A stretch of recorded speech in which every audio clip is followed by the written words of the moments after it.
Hola y bienvenidos al canal, mi nombre es Alejandro y hoy os traigo el análisis fundamental de los resultados presentados por SDI Group. Y los accionistas de esta empresa hoy están de enhorabuena porque la acción sube un 9,28%, vemos que el year to day sube un 7,52%, sin embargo en lo que viene de año, pues la acción ha perdido un 4,46%. En el largo plazo, en los últimos 5 años, la empresa se ha revalorizado un 466% y por lo tanto se supone que la empresa algo ha hecho bien para tener esta revalorización. Actualmente tiene una capitalización bursátil de unos 172 millones y un PER de 21 veces. Y la empresa ofrece distintas soluciones a equipos científicos, a laboratorios y a distintas empresas especializadas en el mundo de la ciencia que necesitan soluciones muy específicas, muy concretas y que se necesitan pues unos conocimientos muy sofisticados para llevar a cabo este tipo de productos. Además, entra en juego la fiabilidad y la calidad del producto. Tened en cuenta pues, que en esta overview, en esta hoja de resumen, podemos ver pues, las empresas principales del grupo y a qué se dedican. Os sugiero que os lo leáis si os interesan los estados financieros. Imagino que muchos de vosotros querréis proseguir en el estudio y en el análisis de esta sociedad y por lo tanto, pues aquí podéis tener una idea de qué es a lo que se dedica y a lo mejor alguno de estos sectores o empresas os interesa mucho. Y ya sabéis, en la hoja anterior tenemos las empresas, muchas de ellas han sido adquiridas y es que es una empresa que compone actualmente adquiriendo otros negocios. Es una empresa que impulsa su crecimiento mediante adquisiciones y fusiones. De hecho, las ventas se han incrementado un 28,3% respecto al periodo del año anterior, pero también hay un crecimiento orgánico dentro de estas ventas del 3,8%, lo que lo hace interesante. No está comprando negocios, digamos, que no tienen crecimiento ni potencial de crecimiento. Y esto lo hace también muy interesante. Tampoco esperemos crecimientos de las ventas exponenciales en los segmentos o empresas adquiridas, ¿vale? En concreto, porque al final de cuentas son productos muy específicos que pues obviamente se encontrarán distintas soluciones a la necesidad que satisfacen, pero bueno, van creciendo poco a poco y es totalmente normal este crecimiento. Y ya nos encontramos en la cuenta de resultados a 31 de octubre del año 2022. Estos son los resultados más recientes que tenemos. Me parece que, si no recuerdo mal, presentará resultados en febrero o marzo, pero bueno, ya nos anticipamos. Si gusta mucho, pues ya me plantearé volver a realizar el análisis con datos más actualizados. Pero bueno, hasta la fecha tenemos que la empresa, como hemos dicho, ha crecido un 28,65% respecto al periodo del año anterior. El 2,8% de este crecimiento es orgánico, el resto es mediante adquisiciones. Tiene un margen bruto muy interesante del 62,91% y respecto al año anterior, el año 2021, ha caído 1,5 puntos básicos, es decir, se ha reducido. Entonces podemos ver un pequeño impacto del incremento de los costes, ¿vale? Es decir, la inflación está haciendo pues también sus triquiñuelas, sus juegos, nos está perjudicando en este sentido. Vemos que otros gastos operativos se incrementan un 34%, pues también un poco con la dinámica del mercado en general. La mayoría de las compañías están viendo cómo la mayoría de sus costes de las ventas y sus gastos fijos se incrementan y vemos cómo el beneficio, pese a todo ello, ha logrado crecer. Ha pasado de unos 3,5 millones a unos 4,2 millones. Tened en cuenta que esta empresa pues tenía un margen bruto del 14,5%, es decir, del beneficio neto entre las ventas obteníamos un 14,5%, mientras que este año ha sido del 13,37%. Fijaros cómo también, pese a que no es muy influyente actualmente, yo creo que a partir de los siguientes ejercicios esto va a ser más relevante. La empresa tiene un gasto financiero de 318.000 euros, pounds, disculpad. Y es que la empresa pues se ha endeudado, ha visto su deuda financiera incrementada, es una deuda que tiene coste y por lo tanto vamos a ver cómo pues en el siguiente ejercicio se van a tener que pagar estos gastos de intereses. Luego vemos una tasa impositiva del 20%, con lo cual me parece totalmente normal y no voy a comentar nada al respecto. Y bien, ya nos encontramos en el estado de flujos de efectivo a 31 de octubre del año 2022. Vemos cómo la empresa tiene unos flujos de las actividades de 866.000 pounds. Esto disminuye mucho respecto al periodo del año anterior, disminuye de los 3,5 millones, ha sido un descenso bastante notorio, luego comentaremos qué es lo que ha podido suceder. En cuanto a los flujos de inversión, vemos que ha invertido unos 17 millones, ha habido un incremento bastante significativo bastante importante respecto al año anterior también, ha habido una gran inversión y vemos que en cuanto a los flujos de financiación, mientras que en el año anterior no hubo nada, este año pues la empresa se ha financiado con 14 millones. Esto lo que ha provocado es un decremento, una reducción de la caja por valor de 1,6 millones y ha hecho que nuestro saldo final pase de 5,1 millones a 3,6 millones. Esto hay que tenerlo en cuenta, entonces el balance general es que la empresa ha generado una actividad modesta, bastante mala. Luego comentaremos también qué es lo que ha sucedido. En cuanto a inversión, pues vemos que ha invertido fuertemente, ha hecho una gran inversión, ha hecho un gran desembolso y para cubrir ese gran desembolso ha hecho uso de deuda financiera. Por lo pronto, bueno, veíamos que el beneficio era positivo, también las amortizaciones, hasta aquí pues teníamos unos 6,2 millones de pounds de generación de caja, pero ¿qué es lo que ha sucedido después? Nos vemos o nos encontramos que la empresa antes de los movimientos de working capital ha tenido unas necesidades de working capital de inventarios de 1,9 millones, de cambios de clientes de 1 millón y otros cambios de proveedores de 2,8 millones, es decir, ha adelantado pagos o ha pagado más de lo que se ha financiado con los proveedores. Esto claramente ha hecho que la caja se reduzca. Por un lado han salido 2,8 millones, por otro lado hemos tenido que financiar clientes y hemos tenido que financiar inventarios. Por lo tanto es un poco también el esquema, el guión que nos estamos encontrando en la mayoría de las empresas que estamos analizando. Empresa que no tenga esto, empresa que hay que prestarle más atención porque o bien nos están engañando o bien está muy fuerte, está muy potente financieramente y no está sufriendo nada.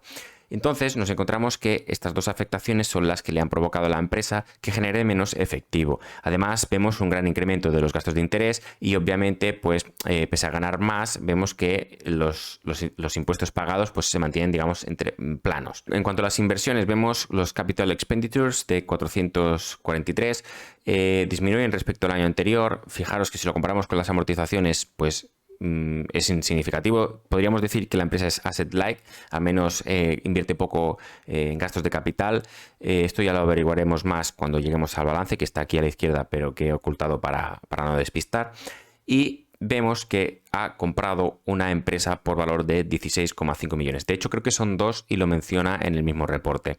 Y luego vemos como la empresa no paga dividendos, no tiene recompras de acciones y se ha financiado con 15 millones. Lo pongo en naranja, no es que sea malo, pero bueno, es un incremento de la deuda, hay que valorarlo, hay que tenerlo en cuenta. Esta deuda la ha empleado a financiar la adquisición del negocio. Algo bueno que me gusta de esta deuda es que, como podréis observar, la ha llevado a largo plazo. Por lo tanto, es una deuda, digamos, de momento bastante asumible en el sentido de que se están proyectando los pagos a un futuro y no es inmediato, no compromete la solvencia de la empresa. De hecho, deuda financiera a corto plazo no tiene. Y bueno, ya nos encontramos en el balance, que ya os habréis podido dar cuenta antes. Vamos a empezar por el activo corriente. Fondo de maniobra positivo, tiene unos 27 millones de activo corriente frente a los 19,3 millones de pasivo corriente.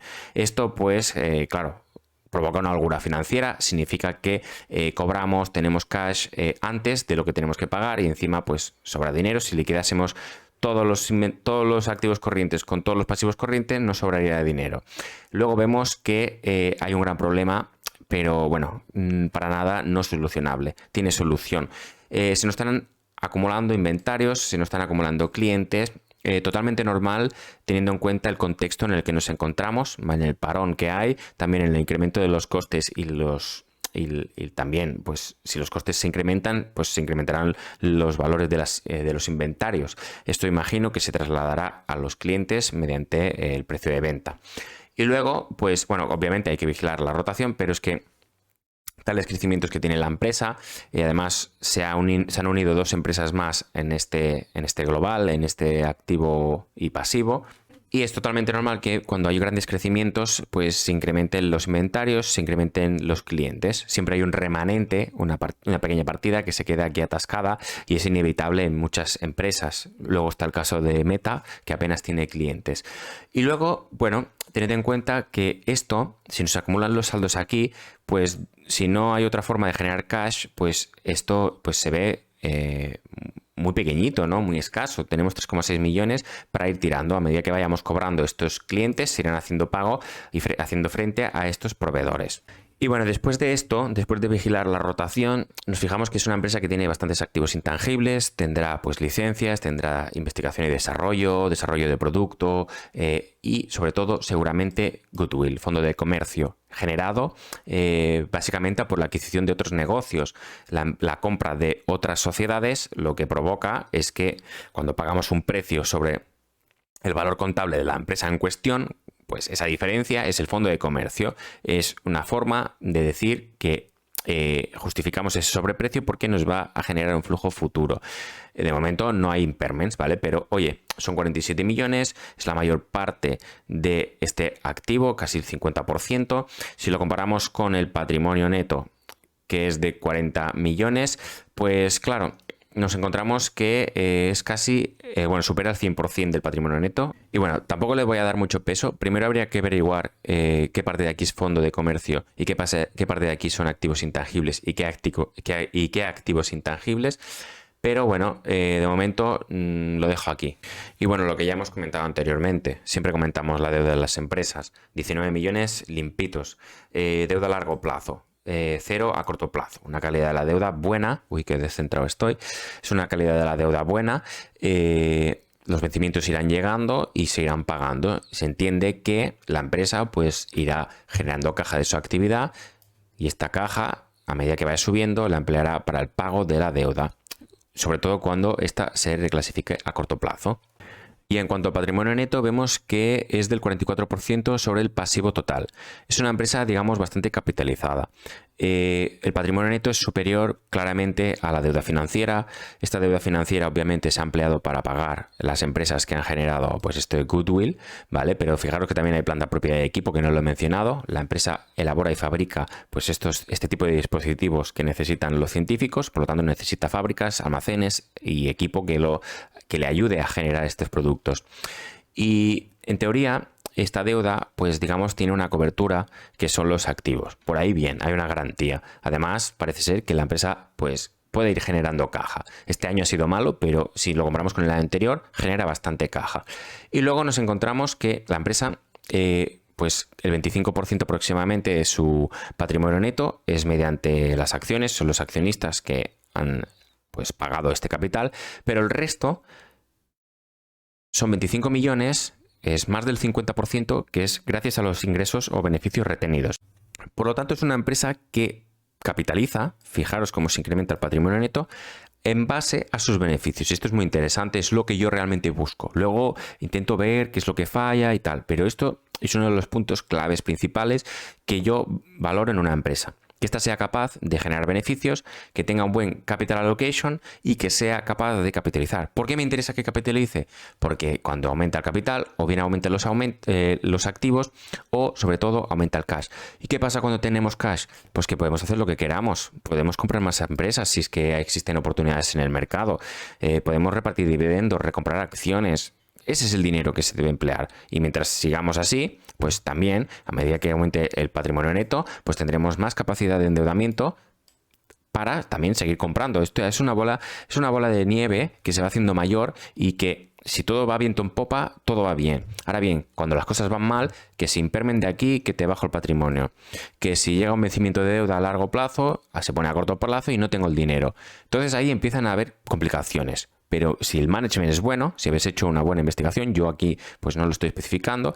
De momento aquí veo una buena foto, un buen balance, una buena cuenta de resultados, un estado de flujos de efectivo, digamos, flojillo, pero es una empresa que parece ser que pues está haciendo las cosas tal y como quiere. Y bueno, hasta aquí el vídeo de hoy. Espero que os haya gustado mucho. Darle like, suscribíos y hasta pronto.